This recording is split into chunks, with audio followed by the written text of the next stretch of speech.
राधे कृष्ण राधे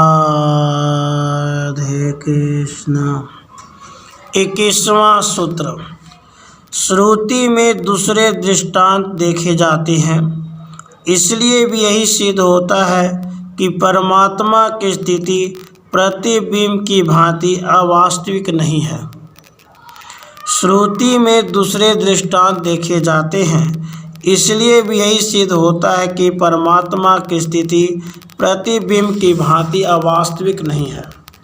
वेदों में अन्य भी दृष्टांत देखे जाते हैं, जिनमें प्राणियों और प्रत्येक वस्तु में उस परब्रह्म की स्थिति प्रतिबिंब की भांति आभास मात्र नहीं बल्कि सत्य मानी गई है।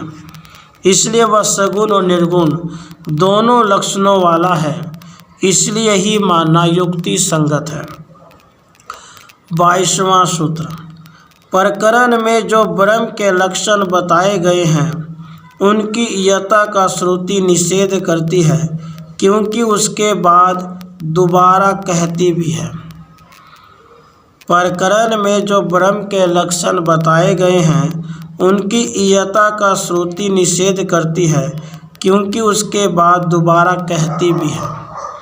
बृहदारण्यक उपनिषद में ब्रह्म के मूर्त और अमूर्त दोनों रूप बताए हैं। इस प्रकार सगुण परमेश्वर के साकार एवं निराकार रूप बताकर फिर नेति नेति इतना ही नहीं कहा गया है।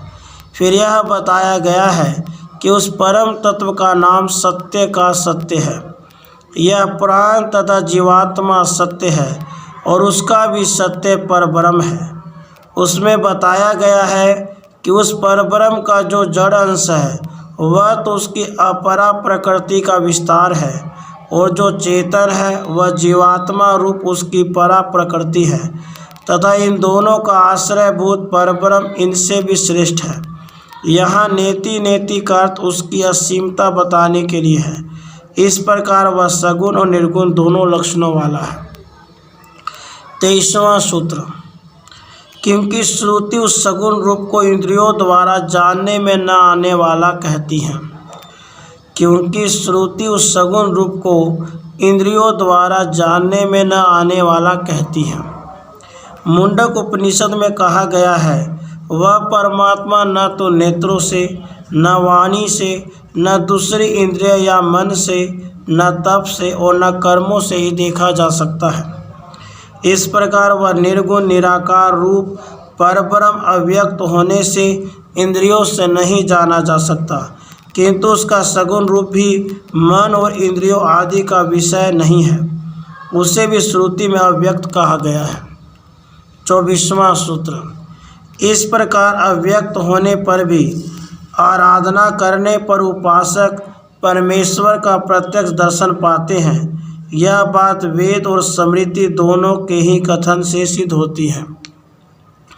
इस प्रकार अव्यक्त होने पर भी आराधना करने पर उपासक परमेश्वर का प्रत्यक्ष दर्शन पाते हैं। यह बात वेद और स्मृति दोनों के ही कथन से सिद्ध होती है। मुंडक उपनिषद, श्वेता सवतर उपनिषद तथा गीता में यह बताया गया है कि वह परमात्मा नाम जप स्मरण ध्यान आदि आराधनाओं द्वारा प्रत्यक्ष होने वाला भी है। इससे सिद्ध होता है कि उसका प्रत्यक्ष दर्शन संभव है। इसलिए वह परब्रह्म सगुण एवं निर्गुण दोनों लक्षणों वाला है, यही मानना उचित है। 25वां सूत्र। अग्नि आदि के प्रकाश आदि गुणों की भांति ही परमात्मा में भी भेद नहीं है। प्रकाश भी कर्म से अभ्यास करने से ही प्रकट होता है। अग्नि आदि के प्रकाश आदि गुणों की भांति ही परमात्मा में भी भेद नहीं है।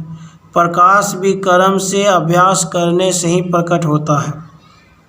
जिस प्रकार विद्युत एवं अग्नि आदि से अभ्यास करने से ही प्रकाश प्राप्त होता है, जो उसके गुण हैं, इसी प्रकार परमात्मा भी व्यक्त और अव्यक्त गुणों से संपन्न है, जो आराधना द्वारा ही प्रत्यक्ष होते हैं। परमात्मा के जिन गुणों का प्रकटीकरण होता है, वे उनमें अव्यक्त रूप से विद्यमान हैं, बिना अभ्यास के भी प्रकट नहीं होते। 21वां सूत्र, श्रुति में दूसरे दृष्टांत देखे जाते हैं, इसलिए भी यही सिद्ध होता है कि परमात्मा की स्थिति प्रतिबिंब की भांति अवास्तविक नहीं है। 22वां सूत्र, प्रकरण में जो ब्रह्म के लक्षण बताए गए हैं उनकी यथा का श्रुति निषेध करती है, क्योंकि इसके बाद दोबारा कहती भी है।